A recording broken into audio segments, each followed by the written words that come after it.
Oh my goodness, such great people joining us today. Thank you from North America, South America, I think maybe from Israel, although that would be rather early in the morning, maybe some jet lag people.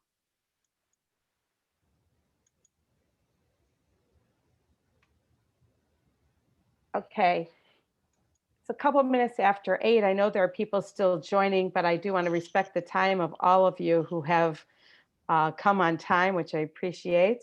And I'll start with the introductions, and then we'll get going. People can still join. People can still say where they're from.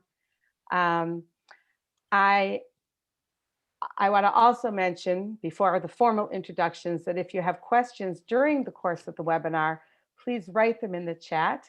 And Lauren, who is working together with me today, will ask the questions. We'll stop periodically throughout for questions. And anyone who'd like to ask additional questions at the end, I'm available to stay on longer. So let me introduce myself. I'm Rachel Buckman, the Senior Education Associate at Sefaria.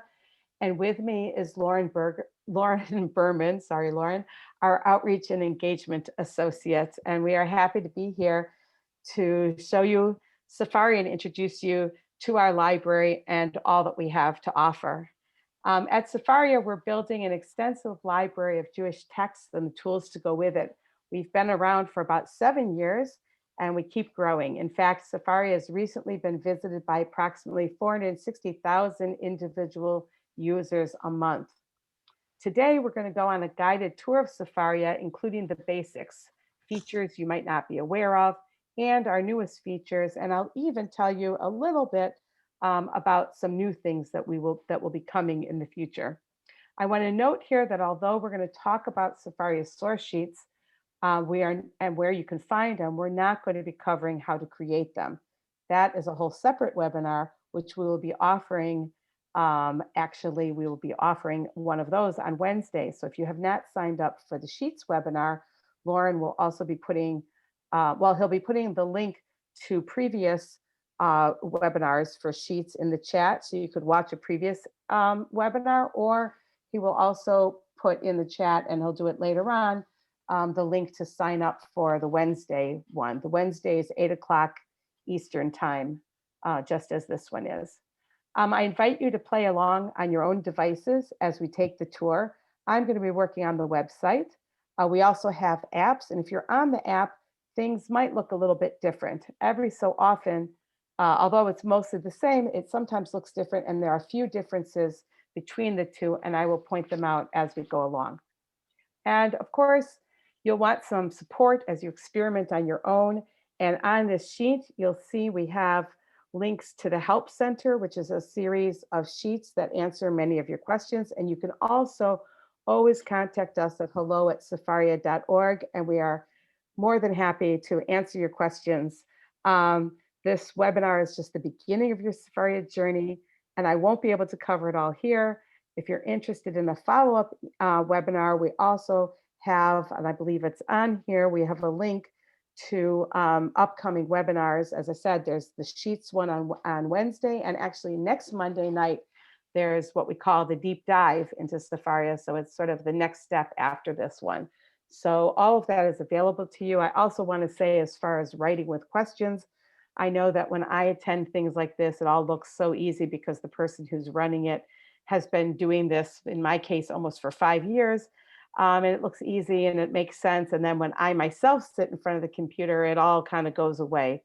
So please feel free to send emails to hello@Sefaria. I will probably be the one answering you, and I'm happy to explain anything again. Thank you. Let me jump right in, and let us start with introducing you to Sefaria. So the experience of learning Torah on Sefaria is enriched by the ability, with a click of a mouse, to dig deeper and deeper into the text. And I want to show you exactly what I mean by that.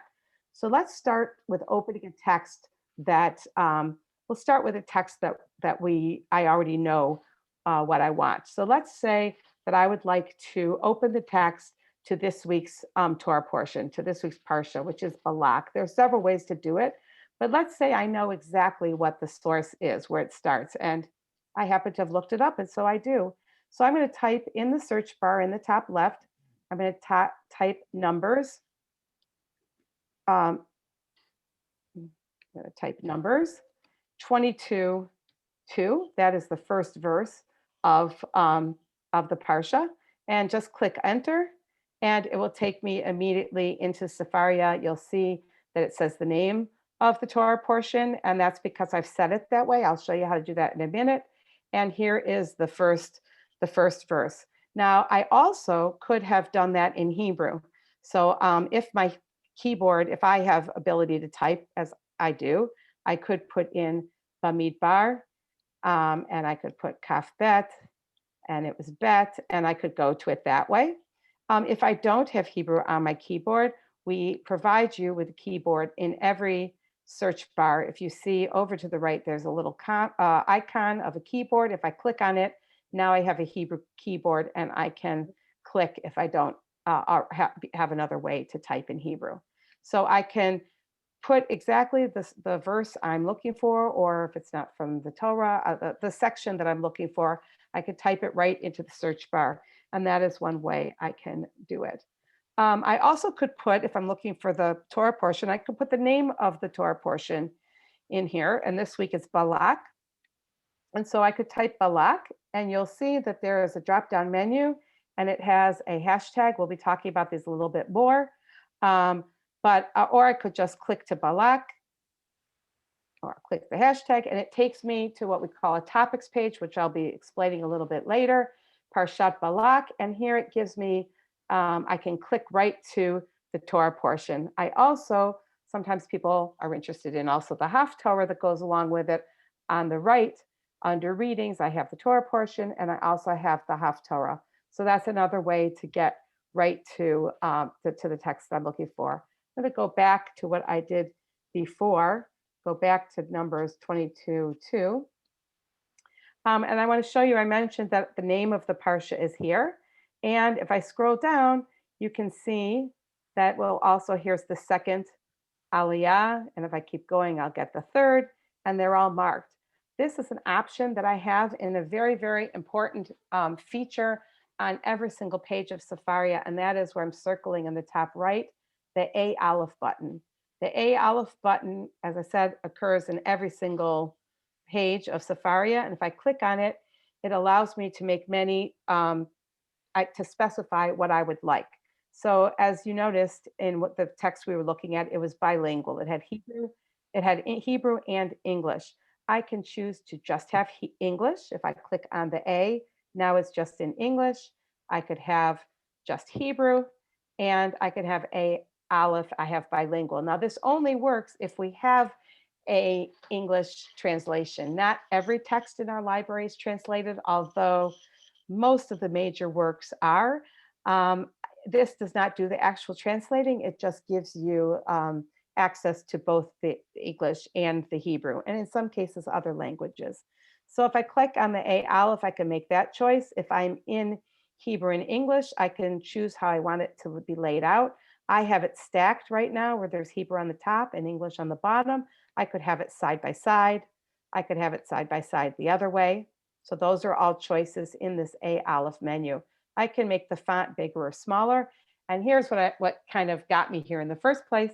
I can choose to have the aliyot on or off. So that means that I can have it marked with the name of the Torah portion, and also where the breaks are for the aliyot.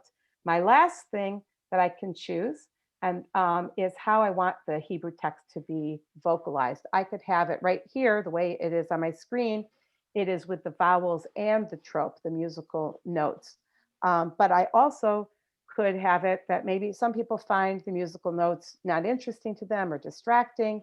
So I could also display it. Now I just have the vowels without the notes. And if I wanted to, I also could have it without anything. So I can set this, and depending on what we have, your A Aleph menu is always there. Your choices could be a little bit different depending on what you have. So this allows you to customize everything to exactly how you would like it. So again, I am at Numbers 22. I'm going to go to verse 4.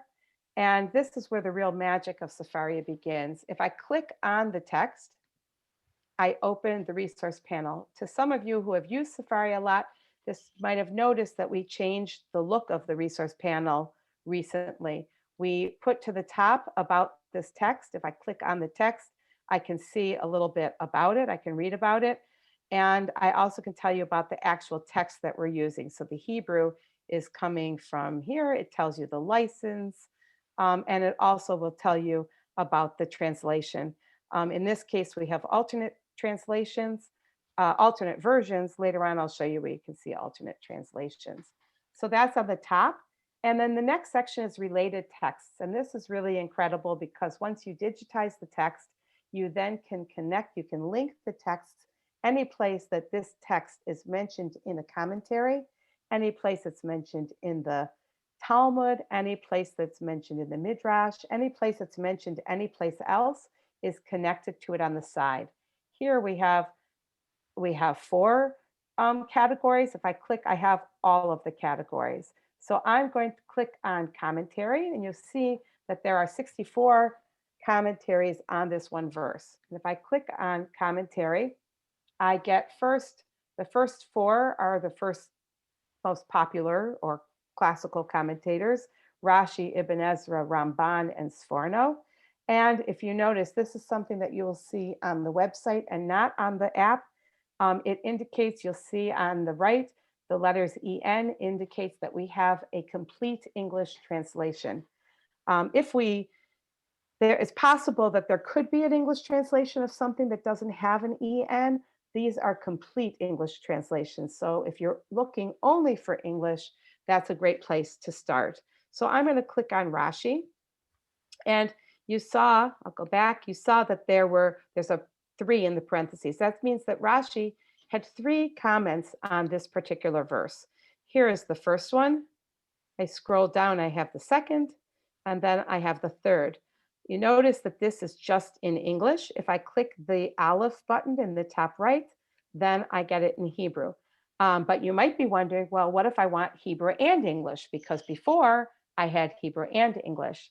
So that's because this is not in its completely open form. I can look at it and say, yep, I'd like to look at that a little closer. And then I click open. It's a little bit light here, but on the bottom here on the left, you can see it says open. And now I click on it, and now it's in its full form. So this is on 22:4, which is the verse I'm looking at, the first comment. And there it is in Hebrew, and there it is in English. And I can keep scrolling. I could go to his second comment and his third comment, and it just keeps going because I'm in the full version of it.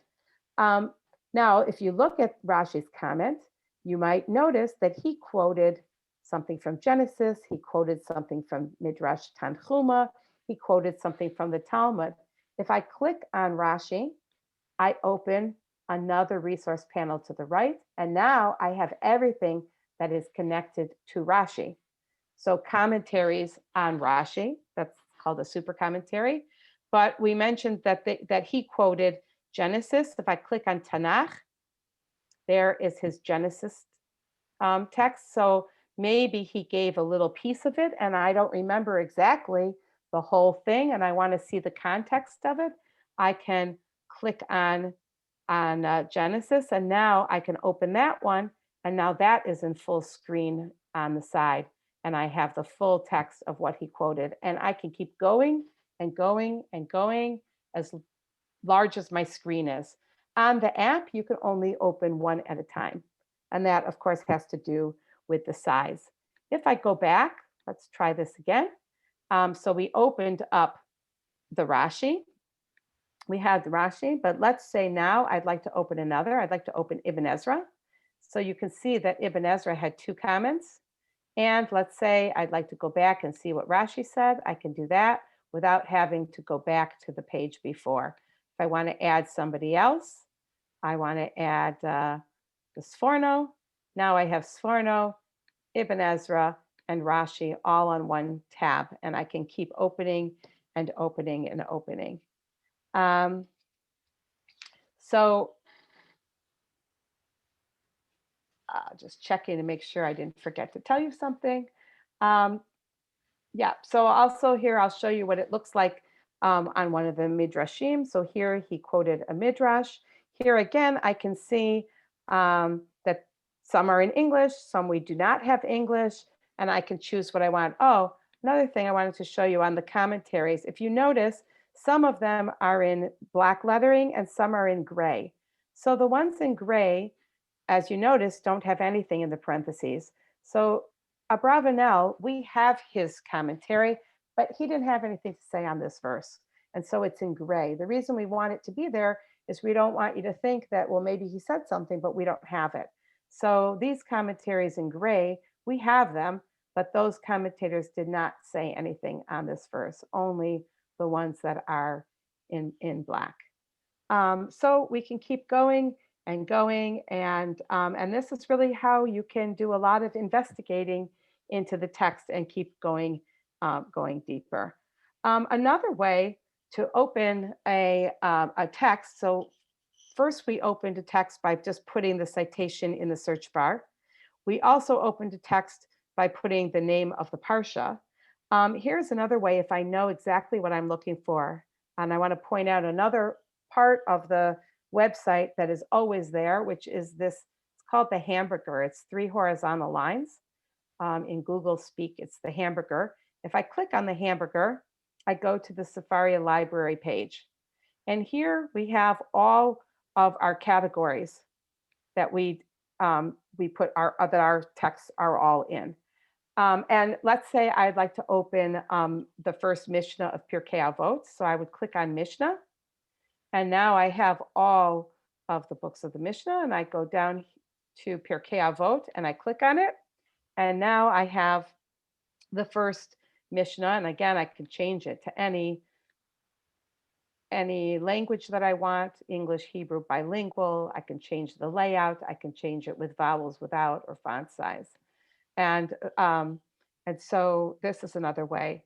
And once I'm in the book, another way to navigate through it is, and this is another key to everything in Sefaria, is the name of the book in the header, which is what I'm circling. If I click on it, now I have the table of contents. The table of contents tells me what category the book is in. The book, it gives me a little bit of information about the book. And I can navigate, let's say I opened it up at 1, but I wanted to go to chapter 4. It takes me to chapter 4. I don't have to, I could have scrolled all the way through, but if I don't want to do that, I can always go to the table of contents and jump to exactly what I want. There are other great things on the table of contents. It tells me how many versions. It also allows me to download the text. We're not really going to be talking about those in our 101 session. I just went through a whole lot of information, so I'm going to stop and ask Lauren if we have any questions, and I'll try to take your questions. Thank you, Rachel, and thank you everybody for submitting some of your questions and some of your comments and appreciation.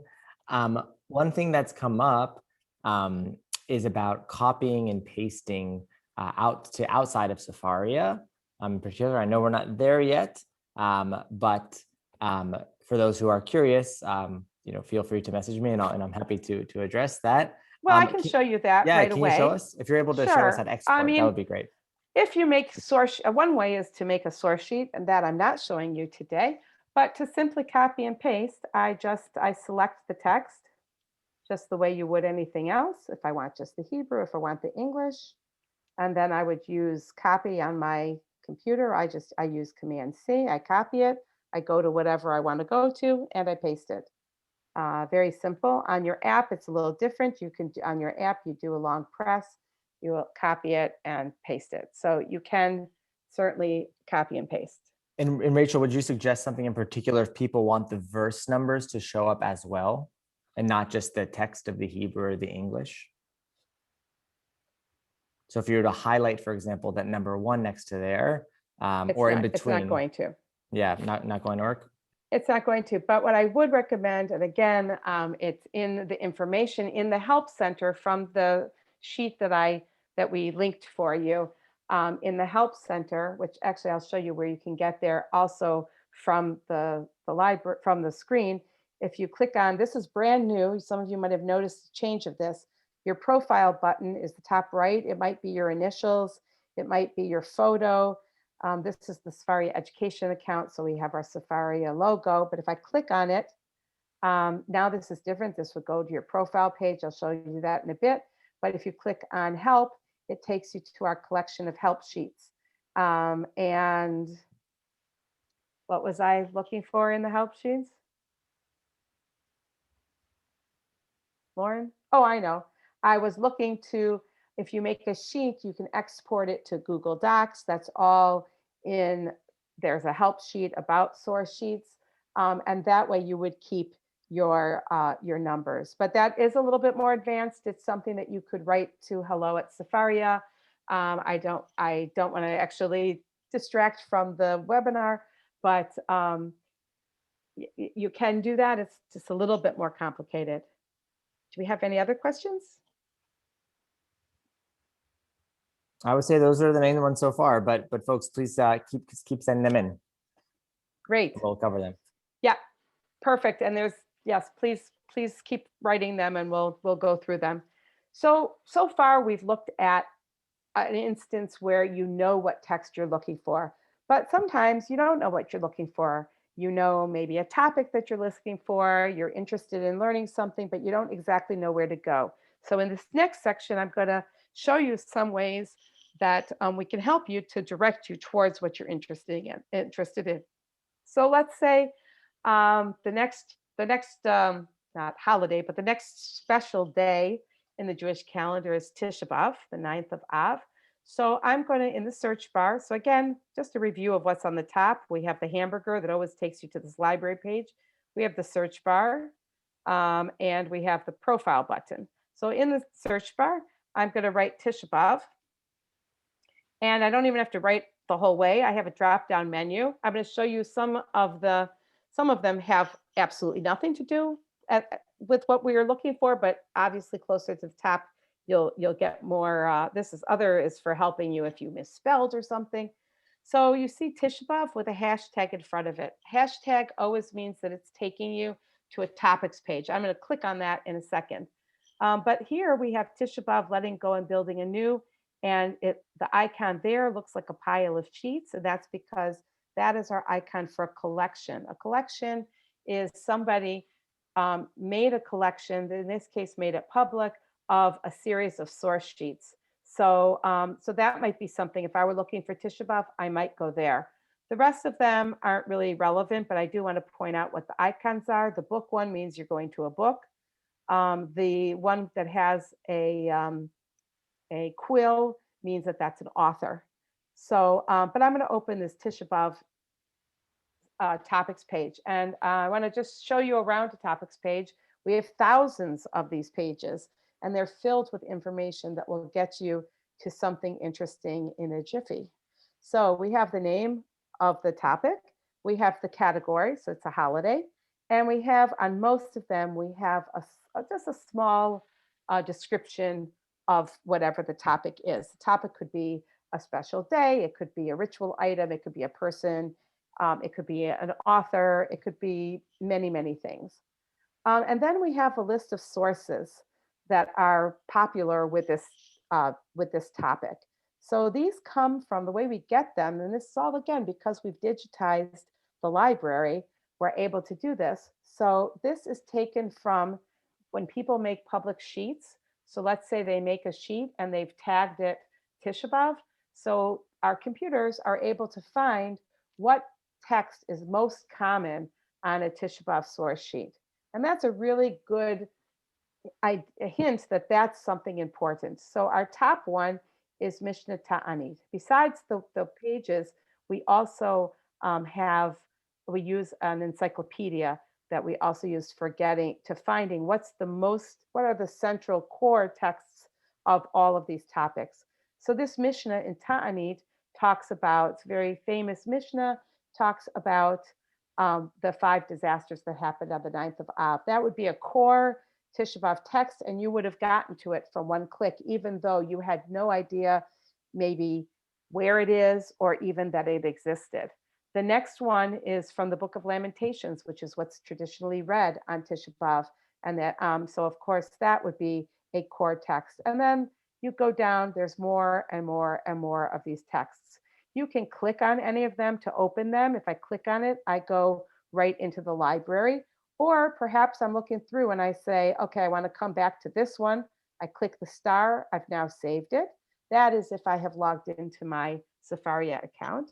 I forgot to mention that one does not need a Sefaria account, but there are a few things that we do that you need to have an account for. One of them, the most important one, is to make a source sheet, you have to have an account. Another is to bookmark your pages, you need to have an account. So I could do that. I could say I want to come back to that. Let's say I want to come back to that. So I click on it. It says that it saved it. I can click it again. It will remove it. And you might wonder, where is it saved to? I go back to the library page with the hamburger, and I have my saved texts. I click on saved, and there's the Kings. That was the second one I saved. The first one I saved was Mishna Tower. And there they are. If I want to unsave them, I can unclick it, and now that one won't be saved anymore. I'm going to go back to my Tisha B'Av page. So one way is to see them in order of relevance, most common texts. I can filter and change it to chronological. There might be something that I want to see the progression, maybe something about Jewish law. I want to see where did it start in the Torah and what did all of the different rabbis through a time period say. I can click on chronological, and now it will give it to me in order of the date of the book. So that's another thing that's a choice for me, whatever. It depends certainly on what you're researching, what is most important. Also, when I click filter, I have a second search bar. And so, so what I might want to do is I might say, well, I would like to have perhaps Tisha B'Av, but something about the temples. So I can click in temple, and it will now give me, so the temple was mentioned here, only ones that talk about the temple. Or let's say I only want Talmudic sources. So I click in Talmud, and now it's only going to give me the Talmudic sources. So you have a second search bar there. So that is how I might find sources that I didn't know exist, or maybe I knew that they exist, but I didn't know exactly where they are. The second button is Sheets. So this will take me to all of the public source sheets. So people have an option of making their sheets public or keeping them private. If they've chosen to make them public and they have tagged them with like, Tisha B'Av, temple, anything, a holiday, a topic, um, fast days, whatever you'd like, they would show up. And here too, I get choices of how I want to view them. Most relevant will come up first. The number of views. So if I want to see which ones have people opened the most, I can view them that way. I might want to open the newest ones. These are not going to have the highest views, but I might be interested in something that somebody made more recently. And these two I can save with the star on the side, and then I can open them up, and I can see something that's interesting to me. So for instance, the first one, this is made by our Sefaria education team. I open it up, and here is a source sheet that I might be interested in. And I can also save it right from here. If I want to save it, now I see it, I like it, I hope you like it. We hope that people find it useful. I could save it with the star. I also can go back, and I'm back in my Tisha B'Av topics page. The last part of the page is the related topics. And this is where you really can keep going forever, which is really, really fun. You can spend a lot of time discovering Torah that you never knew before, or finding, or kind of bumping into passages that are old friends. So I'm on the Tisha B'Av page, and maybe now I would like to look more into the topic of destruction of the temple. And I click at that, and now I'm on the topics page for destruction of the temple. I have sheets, I have sources. I can go from there. Now I'm interested in Jerusalem, and I can go there, and you can just keep going and going and going. So one way to get to a topics page is by using the search bar. Here is another way. I'm going to go back to the library page. So we've talked about the saved button. History will show me where I've been. If I click on that, it will show me all the different texts that I've been looking at. That's really nice. If you remember, oh, yesterday I looked at something, I can't find it now, you can find it there. The texts, and also the calendar, which I'm going to come back to in a second, but here is the topics section. So here are our categories. I could click on, for instance, I want to click on biblical figures. And here I have each one of these people has their own topic page. So I could do it that way. And I have even more. And I can click all topics, which is just a ton of them. Or here too, I can search for topics. So these are all places to find entries into learning something new. I wanted to go back to, I skipped over the calendar. We have a calendar section. This is another place for you to find the text that you might be looking for and to find it quickly. We always have Parshat HaShavua, the weekly Torah portion. We have the Haftarah of the week. On your settings, you can choose if you want in Israel or outside of Israel, because sometimes there are differences, and then it will show you the one that's appropriate for you. Daf Yomi, if you're learning Daf Yomi, the page of Talmud a day, you can go right there. 929 is a chapter of Tanakh a day, and then all different calendars, study calendars that people use. We don't have all of them. I have learned through working at Sefaria that there are endless numbers of study calendars that people do for studying. We've tried to pick the ones that are the most popular so people can find them. If you do daily 3 chapters of Rambam, if you do daily Rambam, if you do, these apparently are different because they have different things. That's another way that you can quickly get to something that is very interesting for you to study. So I'm going to stop again. Lauren, do we have questions?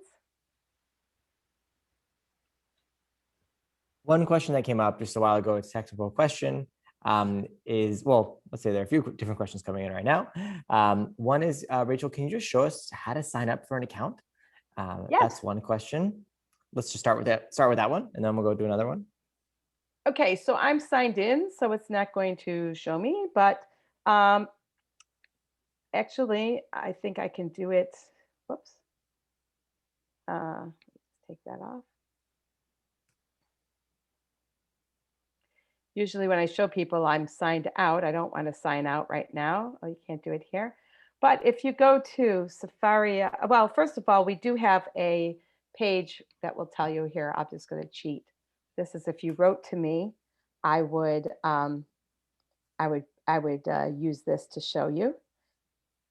So on this help sheet, getting started with Sefaria, it is going to show you. So you click on the home page, you click sign up. I don't have it on my home page because I'm already signed up.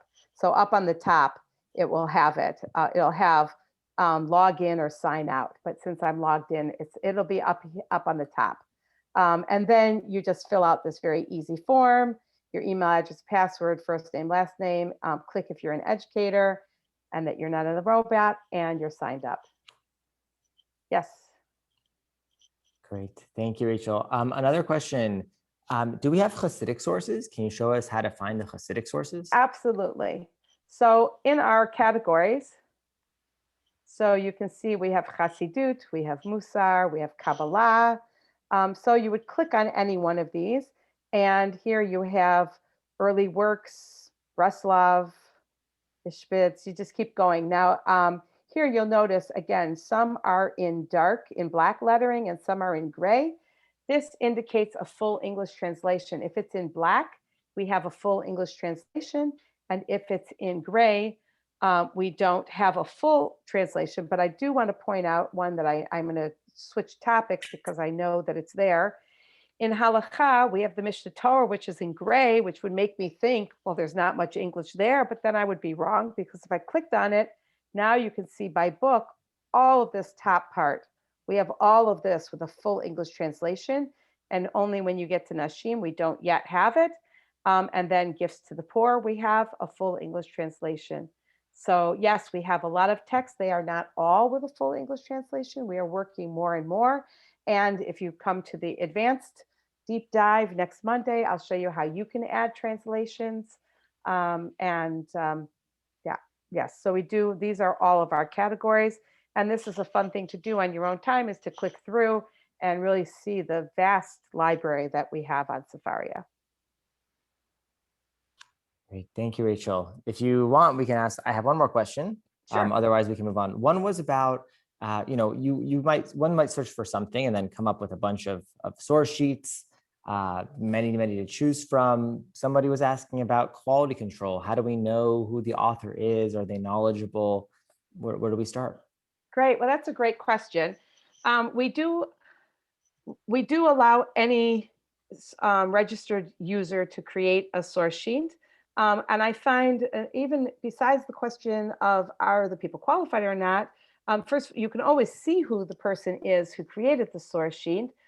So you could do your own looking up of who they are. People do have the option of filling out their profile.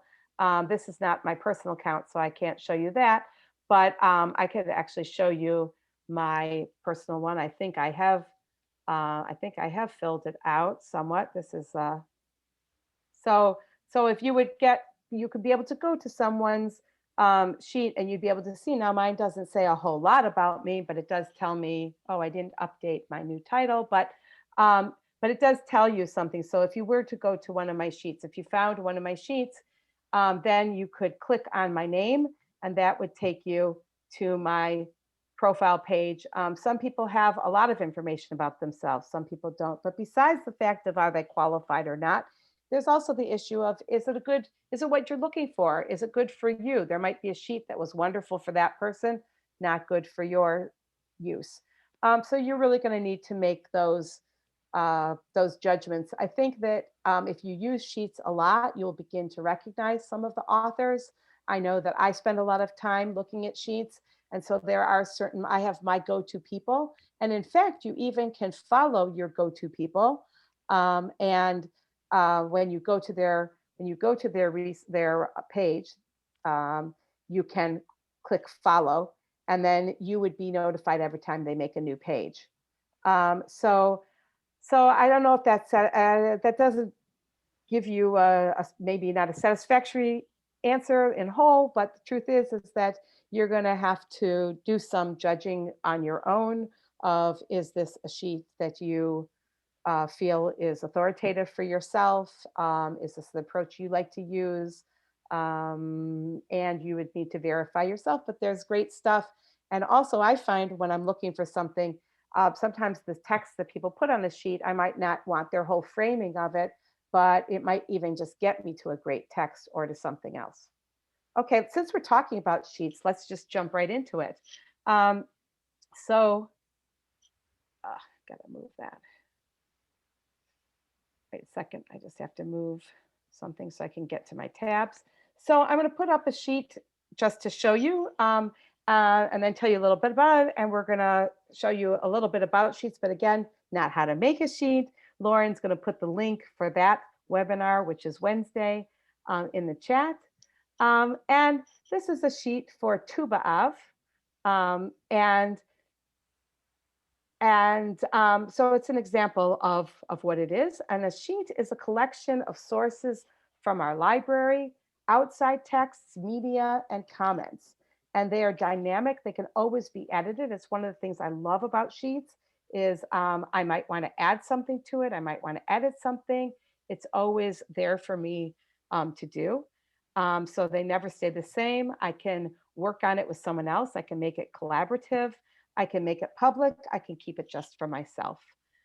So this is an example of a sheet of what we call, there's no like formal name for it, but we call it a narrative source sheet because it's a sheet that tells a story, that teaches something, that presents the reader with a full learning experience. They can read through it independently and learn something new. So if you look at this one does have an image. You can add media and it has some explanation.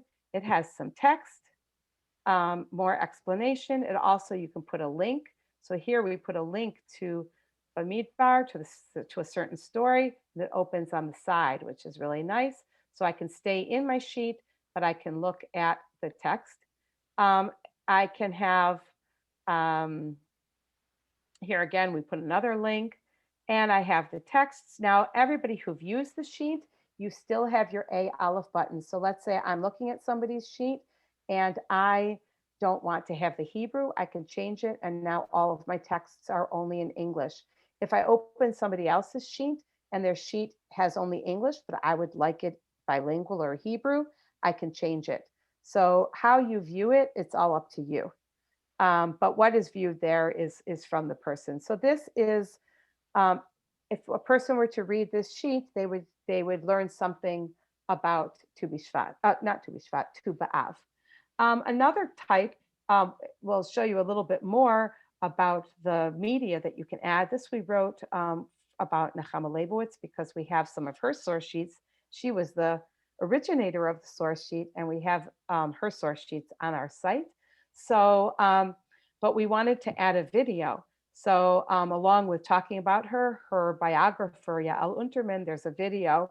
And when you add it, which is very easy, I will show you how to do that on Wednesday, or you can find it in the Help Center.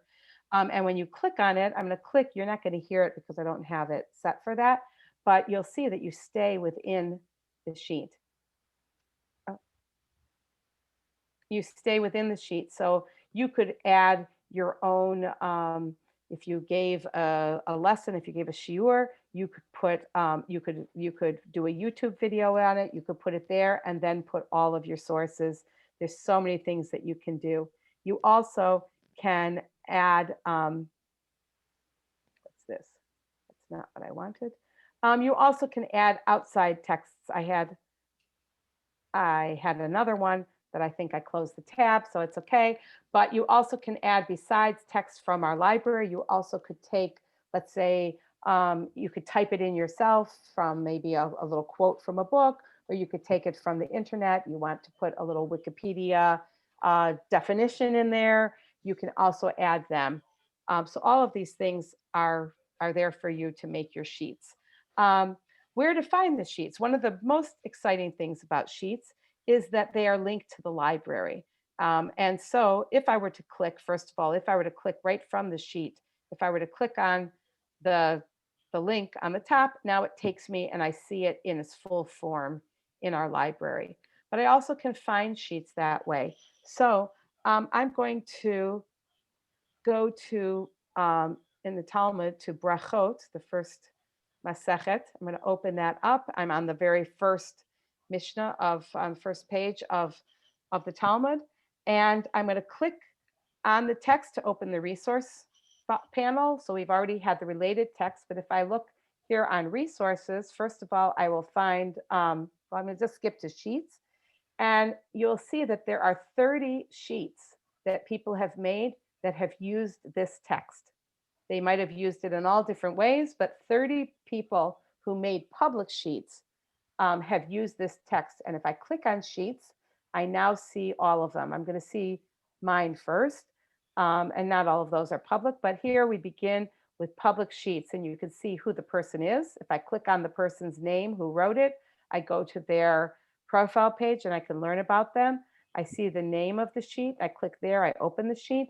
And this person on the top one, this person tagged and said that this has to do with tefillah and prayer. Some people tag, some people don't tag. We encourage you to tag because it tells you more about it. On the side, you see how many people have viewed it. This is a sheet that has been viewed by 3,477 people. So that's pretty impressive. So you might like that. So I can open up any of the sheets. I don't know. Let's open this one by Noah Farkas. I don't really know what this one is, but he did give me some hints about it. It opens to the text that I'm linked to, not to the top of the sheet. So I see here he used that text, and I can go back up to the top. And he wrote a sheet. When do we say the Shema? He starts with the Mishnah, and then he has our Talmud text. Sometimes people put explanations. Some of them are simply texts put together, but there he has Rashi, and you can see what he did, and you're interested, you're not interested, but there it is. And there are 30 of them that are using this text. Also, while I'm here, we have a great feature which is called Web Pages. And I can click on Web Pages and we have all of these different websites that link to Sefaria. I'm going to show you one, My Jewish Learning. I click on My Jewish Learning and they will have a sheet. They have two sheets that link to this piece of text. I'm going to click the brachot too. And it takes me to their website. Their website does a funny thing. So I'm going to give it a second. There it goes to jump. Okay, and now I'm looking, and here they have the text, but somewhere on here, here they have, here they mentioned Deuteronomy 6:7, and if I click on the little samech, now it shows me they mentioned it. I can see the text. If I click on Deuteronomy, I'll go right into Sefaria so I can read it. They put a little portion of the text. I might want to see it in full. I might want to see it in Hebrew. And so they have chosen to make that available, which is really, really wonderful.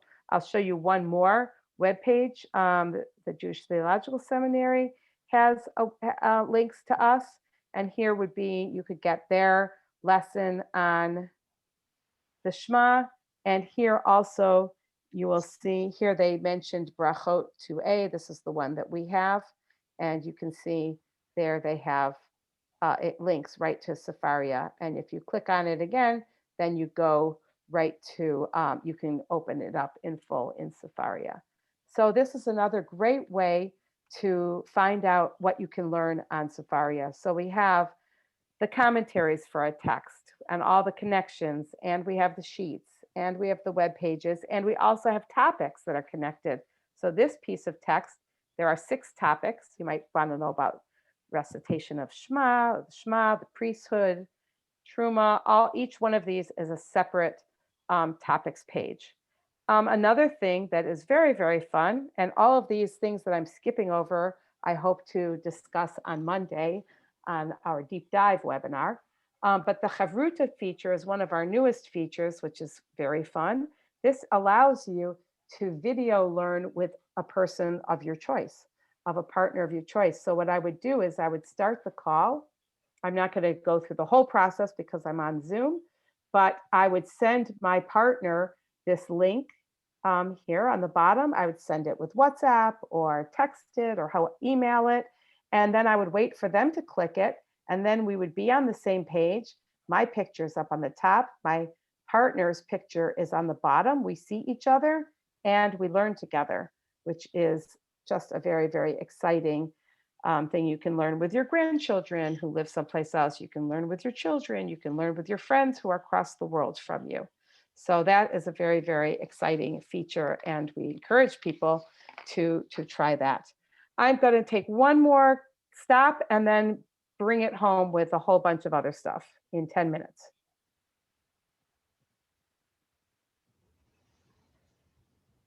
Wow, so many questions. Where do we start? We did receive 2 questions about where to, if you could just show us again about finding the connected websites. If you could do that would be helpful. Yes. Okay, that is, so I've clicked on it to open the resource panel. This is the resource panel on the side. On your app, it's on the bottom, and it says web pages, and you see there are 782 web pages connected to this piece of text. That's where you find it. Yes, next. Great. So let's go through some of these other questions here. There was a question about,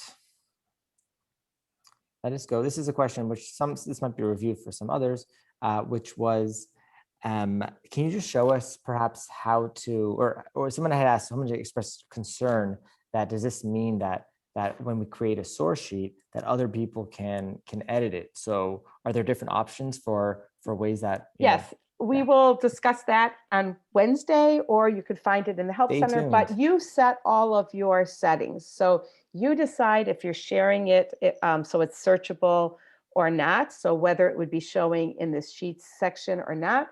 And you also can set it defaults to that someone who opens your sheet can only view it.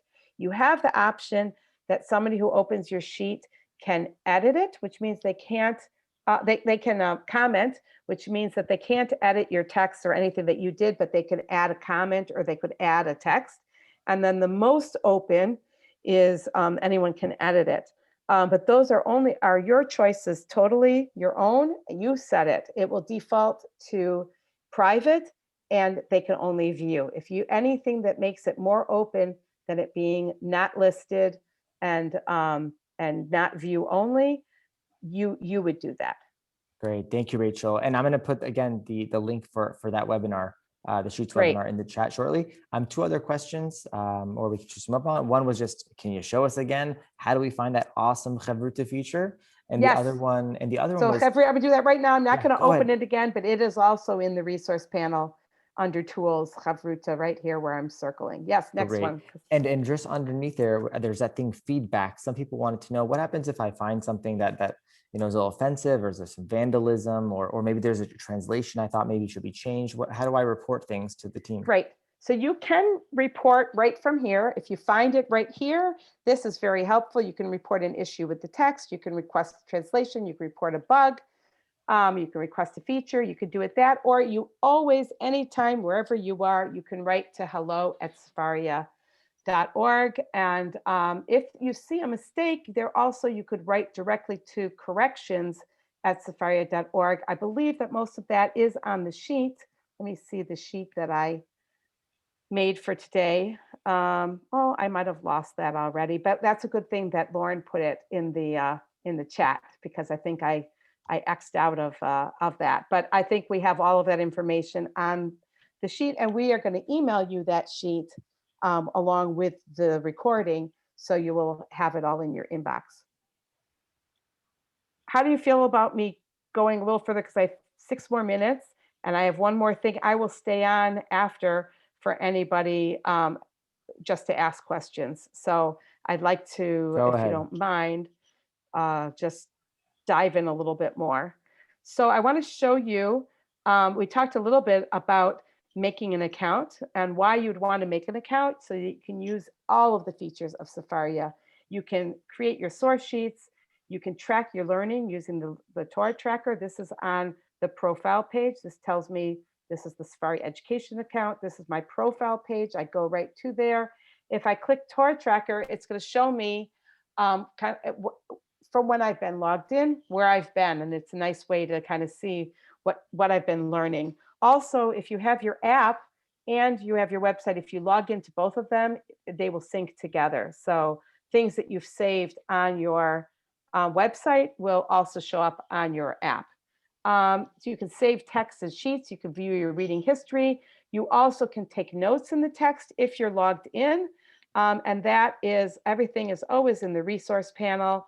So I'm just clicking away here. On the side, it says notes. And if I click there, I can write a note that would be attached to the text that I'm reading. That you can only do if you are logged in, and also Chavruta. For educators and rabbis, if any of you are watching, we have some special things for you. If you click on Sefaria in the front and the top here, and I do have to say that we are doing a major change that will not change the main character of everything that I've shown you, but there will be a few different things. We will have webinars to show you, and we will have help sheets to show you. But so this will look a little bit different, but for now, on the side here, this is brand new and updated Teach with Sefaria. If you click there, the new updated page that's for educators, you can click and get the educator newsletter and all kinds of things. We have an online educator course. We have a Facebook page. We have all kinds of information that I can't go into right here, but this is worth, if you're an educator or a rabbi, is very worth your while to spend a little bit of time on this page. We also have a social media presence. If that's what you do, it's a great way to keep connected. You can also, before the social media, you can sign up for the newsletter right here. Also, I have a link for it, I think, on that sheet. Most of you probably are signed up for the newsletter. That's probably how you found out about this webinar. But if you're not, it would be, it's a really great way to keep up with Sefaria. We also have Facebook, Twitter, Instagram. We have a YouTube channel that you can see recordings of past webinars. We also have a an Android and an iOS app. You can get to them from here. Those are free. And I do want to mention before we leave that we are a nonprofit. We rely on the support of foundations and individual donors. We have many ways for people to donate. We have, I'm going to actually stop sharing my screen so I can see some of you. We have a one-time donation. We have a sustainer program where people can decide how much they would like to um, uh, how uh, how much they would like to donate on a monthly basis. And we also have day sponsorships. You can pick a day. You can do, a lot of people do a day of learning in memory of somebody, or to celebrate a simcha, or to honor somebody. I've seen some beautiful ones where people have honored their teachers by sponsoring a day of learning. So all of those are available for you. I want to, as we're coming up on the top of the hour, I want to thank all of you for attending. And I would like to again remind you to look at the materials that we're going to be sending you, try it, play around with it. When you have questions, feel free to write to us, to look in the help center, to participate in another webinar. And any questions, feedback, anything, we would really like to hear from you. I will stay on. And if people, well, Lauren, if you have some questions, if not, if individual people would like to stay on and ask, I can share my screen again and show you anything. So I'm sorry if I talk too quickly, but please reach out if you need anything explained again. Lauren, do we have anything? Do you want questions through the chat, or can we Well, go let's let Lauren see if we have any in the chat, and then after that, we'll go to just talking. Thank you. Yeah, I would say please write in the chat, and just so you know, even if we do not answer your questions now, first of all, I'm answering many of them privately, but we also take these questions very seriously and look at them after as well as a team. When there are great questions, we like to highlight them on social media to have those answered. So please know that we do take all of your questions seriously, even if we don't get to them. One question is really more of a future question. Somebody wants to know, how do I hear the Hebrew? Can I hear the Hebrew on Sefaria? So maybe, Rachel, can you maybe show us about Torah Readings? Is I'm gonna share my screen again. And we have just for the Torah, we do have that. If you click on, here, I'll just click on Genesis. I'll click, it's in the resource panel. And if I click on Torah Readings, if you see here under resources, Torah Readings, I can then click on that and somebody will chant that verse. We only have this for Torah. While we're here and while you all are still here, I'll show you another new feature, which is very exciting. This is only for Tanakh and for Talmud for right now. You can click and you can see a manuscript. This happens to be the Leningrad Codex, which is what our Hebrew text is based on. And you can see, I'll make it bigger, and you can see the actual manuscript. For Talmud, we have 3 different manuscripts, so you can see the progression of how the Talmud was written. That's a lot of fun too. Lauren, do you have another one? I would say just keep the questions coming in the chat. I know we're still here. Of course, we want to respect everybody's time, so there's no need to stay on, but we are still here answering some questions. Well, Rachel, maybe you want to share what's your favorite feature about Sefaria, or what do you find most useful in your own learning? Oh, there's so much. Wow, no one ever asks me. Well, while Rachel is thinking, Rachel is a renowned educator herself, one of the early remote virtual educators, so quite ahead of the COVID times. I think I like the whole concept of just digging deeper and deeper into something and seeing things connected. I mean, obviously, having so many things translated is helpful for so many people. And I like source sheets. I don't like every source sheet. Every source sheet was not written for Rachel Buckman, and that's okay. And not every source sheet that I write is a good one for somebody else. But there's just such a wealth of Torah out there. And actually, okay, so this is what, now that I'm refining my thoughts, I just think about on my phone, the library that I carry around with me on my phone. Could you imagine what Rashi would think about of knowing what's in my pocket and everybody else's? I mean, it is so amazing to think about it, and to think also that we are living in a time when, when you talk about changes in technology, like from the scroll to a book into the printing press. I mean, we're living in those times, and it changes learning. And as a teacher, that excites me, as to, like, before, when if you were a teacher who only had a scroll and all of a sudden you get a book and people can flip through, that changed how you taught everything. And now we're living in a time when people had to physically have all those books open, and everyone had to know how to open every book. And now I can have my students in front of a computer and be jumping through. I can teach in a totally different way. We all of us can learn in a totally different way. And I think it's very exciting. I think we're down to fewer people. I think if someone wants to just ask, that would be okay. Can I ask a question? Yes, you may. Okay. I want to be clear about something. I've used Sefaria on my computer. I've also used it on my tablet, and I've also used it on my my Android phone. Yes. You had mentioned about all of those getting synced together. How Yes. does that work? So if you log in on your Android phone, and you're also logged in on your account on the website, anything that like your history button would show regardless of where you were.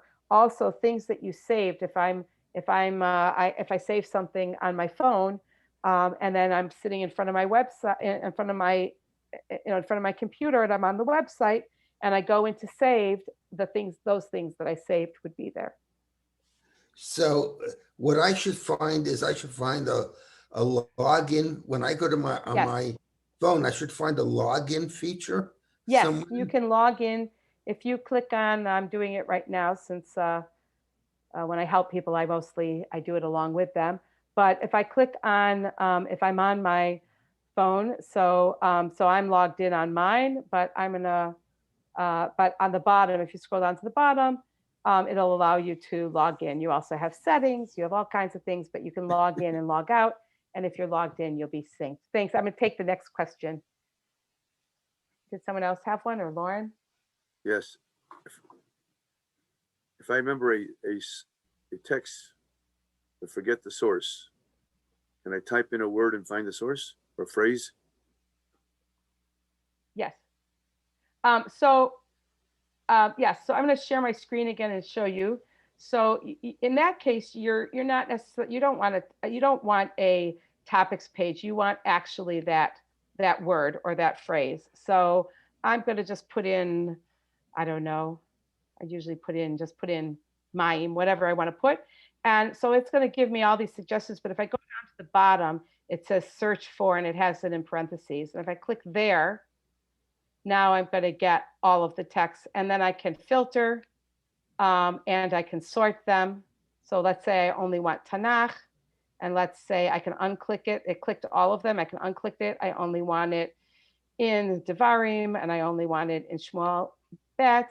And now that's what I have here. Does that help? Amazing. Okay, thank you. And I'm honored to have you on our webinar. Somebody else like to ask? I have a specific question. Okay. In Va'et Hanan, Yes. can you do the Ta'am Elyon instead of the Ta'am Tachton for the tropes? Yeah, for the Serah Dibrot. Okay, so actually, it's going to be here. So we have both.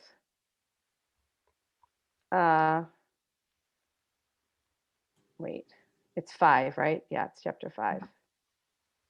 5, 6, or 7. Yeah. Sorry. Here, I'm going to navigate better than what I'm doing right now. Okay, so I'm going to go to 5, 6, So you can see that we have, wait, but I changed it so I don't have any. Wait, let me put them back on. Okay. So we have both. Like, how do you get rid of both so that you You have can't. one you or the can't. other?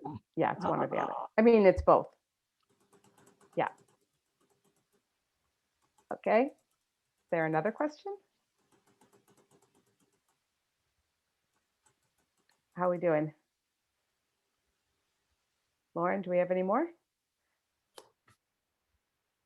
So far, I think folks are here just soaking it all in because there's so much great information that even if we've heard this thing 100 times, there's always, we read the Torah all year over year after year. and Okay, with the well, same words, since and you, I'm there's always sorry to something interrupt. new. Since you mentioned, whoopsie, didn't mean to do that. Since you mentioned the Serta di Brot, I wanted to show you, since you, all of you who are hanging out, sticking it out to the end, you might as well get another fun thing. So I'm going to show you that you also can put any texts side by side, besides if they're connected. So let's say I have, well, I'm going to do it here, even though I think it actually by now we have connected it. But let's say I want in Kitisa, I want the description of what happened with the golden calf, and then I want what Aaron says happens. I want to put it back next to each other. I can do that, but I'm going to do it here with the 10 Commandments. So I click on the side and I put compare text. Once I compare text, I have a whole library again. I can open up anything, whereas in the connected text, it's things that are quoting each other. But here, they're not quoting each other. I just might want to compare two things. So now I can go to Tanakh, and I could go to Shemot, and I can go to, it's 20, right?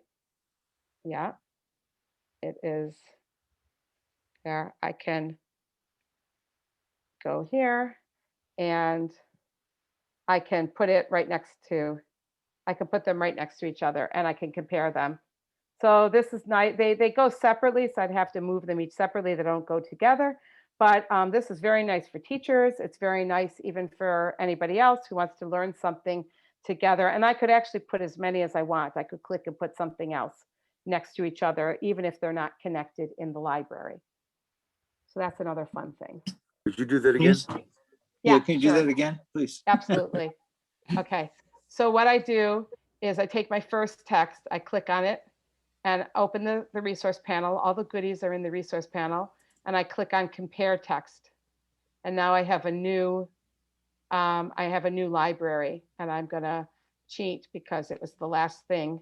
And so instead of finding it, I'm gonna go to history, which sometimes takes a while since I'm on Zoom and everything else. That wasn't such a good cheat. I'm gonna go back. Ugh, that sometimes messes me up, telling me it's a end of a long night. Okay, well, it would have put it there. I should know, yeah, I should know not to click on history while I'm doing a webinar. I'll try to remember That's that great. for It's Wednesday good to night. know. Thank you. But yes, you can put them, it's compare text in the resource panel. Okay, I think we've got it. Really, if you have other questions, please either look in the help center or send to hello@sefaria.org. I usually get back to you within 24 hours. And I'm really happy for comments, questions, and don't feel like I explained it. And so therefore you should know it. I assume that it takes, for me, it takes 3, 4, 5, 6 times. So please feel free to ask. Thank you so much for joining us tonight. It's been a pleasure. Thank you. Thank you. Everybody. Wonderful. Thank you. Thank you Thanks. so much. Thank you so much. Thanks. Bye. Bye. Bye-bye. Thank you. Great.